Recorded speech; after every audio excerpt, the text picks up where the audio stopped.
Hi guys, welcome to my first ever Express review. Basically, reviews in turbo mode. Today I'll be talking about Perfect Dark, released on the Xbox Live Arcade a few months ago. Let me start by saying, wow, I fucking loved Perfect Dark back in the glory days of the Nintendo 64, and I must say, to see it re-released as downloadable content on the Xbox made my fucking day. But the burning question here is the new rehash as good or better than the original? Well, let's find out. In Perfect Dark, you play as Joanna Dark, an agent of Carrington Institute that's set to bring about justice in the world. As Joanna, you undergo unraveling a massive alien conspiracy and, of course, save the world. The story in Perfect Dark is a pretty standard one, and whilst it doesn't necessarily blow you away, it's still a pretty solid story. The story is primarily represented through cutscenes both before, during, and after each mission, which was great for the time, as not many games back in the 64-bit era showcased cutscenes such as this.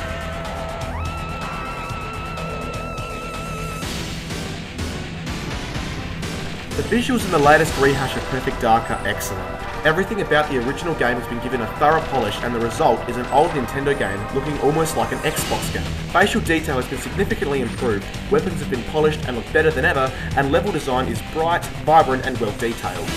The animations look very smooth and fluid, with particular accolades due for weapon reloads and enemy AI.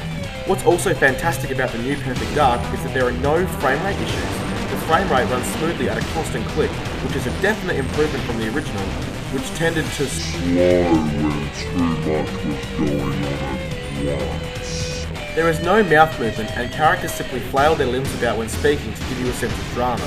However, you can't really fault this, as the original game is from pretty much a decade ago, and they couldn't stray too far from the source material for the rehash. The soundtrack behind Perfect Dark is, and always has been, epic. Each different mission and situation is perfectly paired with the score to complement it. Voice acting is a different story though, with Joanna Dark herself being the most miscast character in the game. Her voice just doesn't suit her role as a character. Her alien sidekick Elvis is probably the biggest epic fail of humour ever, with shitty one-liners that just make you want to shoot him in his big ass fucking cranium. Other characters aren't that bad, but still not too good either. Weapon sound effects are fantastic, and as a result, each weapon has its own distinct sound and feels very satisfying to fire. Probably my favourite and most nostalgic aspect of Perfect Dark is the voices of the Datadyne guards.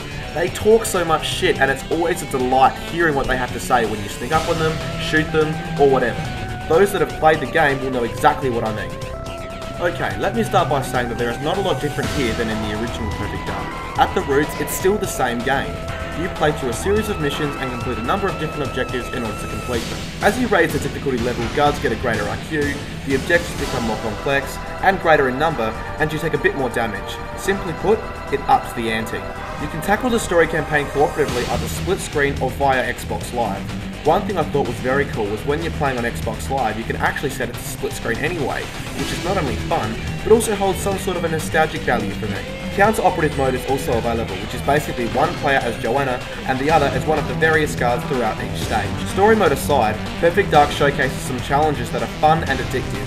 You can even explore the Carrington Institute at will and practice at the firing range and more. And of course, the game allows for online competitive multiplayer. However, because I was late to the party, I do believe that I missed out on that area as I couldn't connect to a game. But even without access to the online multiplayer in this game, I had a massive blast playing through it. The story campaign, the challenges, everything else it offers is just so much. The controls are simple enough. One thing I love about the new Perfect Dark is that it gives players the options to use different controls they've become familiar with over the years. For example, a layout of control called Spartan is offered for Halo fans, and a layout known as Duty Calls is another layout for all you COD kiddies. My only issue with the controls was that the aiming seemed very sensitive at first, and I practically needed to turn the sensitivity right down in order to play properly. But at the end of the day, it's something you can get used to. Overall, the rehash of Perfect Dark is just as awesome, addictive, and exciting as the original. It retains what made Perfect Dark the hit it was all those years ago, whilst giving the graphics a very impressive upgrade. If you are a fan of Perfect Dark, or any other first-person shooter for that matter, you couldn't go wrong with giving this game a go. At 800 Xbox points, why the hell not?